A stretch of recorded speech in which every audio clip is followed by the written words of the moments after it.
How's it going? It's Charles, the dog trainer, and I have a trainer tip for you today, and it's my 3-second rule. The 3-second rule is primarily for dogs that need to stop a behavior, but you can actually use it to create a behavior or reinforce a behavior.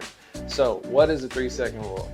Well, the first second is when the dog is responding to their senses. So the first second, they smell, they hear, they see something touch them, and they're responding to it. The second second is where they choose fight or flight. I'll break that down a little bit more, but the second second is where they choose fight or flight. The third second is where they're committed to the action. So dogs do think, they do process information, but it's all instinctual information. So it's based upon all of their senses. And I'm gonna break down what's happening in between these seconds. So the first second, let's say a dog sees a cat run across the street. The next second that goes by, the dog decides, I'm gonna chase the cat. And if you were to give a correction, a leash pop, a tap, move in the opposite direction with the leash and the collar, the dog would be more likely to disengage. If you wait until the third second, the dog will be fixated. So I want you to go try this out with your dog. If you know you have a dog with some issues, I want you to go try this out with your dog. I want you to actually let them do it wrong. And then I want you to reset, find a new scenario, or even wait 5 minutes later.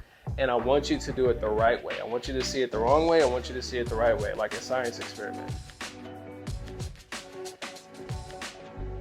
And if the dog keeps ignoring the correction and going into a place of fixation and outburst, then you need to move away from the distraction or the trigger and work on this carefully and in a safe place. All right, you do want to use rewards, but some dogs are too stressed to actually eat food, so sometimes you can praise them or give affection, but be careful not to stimulate your dog. Sometimes the best reward you could give a dog that's dog reactive is nothing but peaceful energy.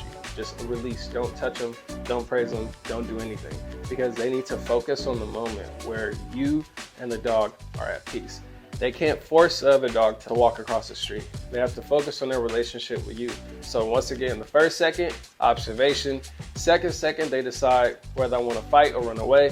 The third second, they're committed. And if you stop them before the third second, you have a much easier time redirecting your dog and regaining their focus. And then they can work on some positive reinforcement, work on some obedience, some things that they know, and they can stay out of trouble and have a good time and enjoy their walk and their relationship with you. So yeah, use the 3-second rule.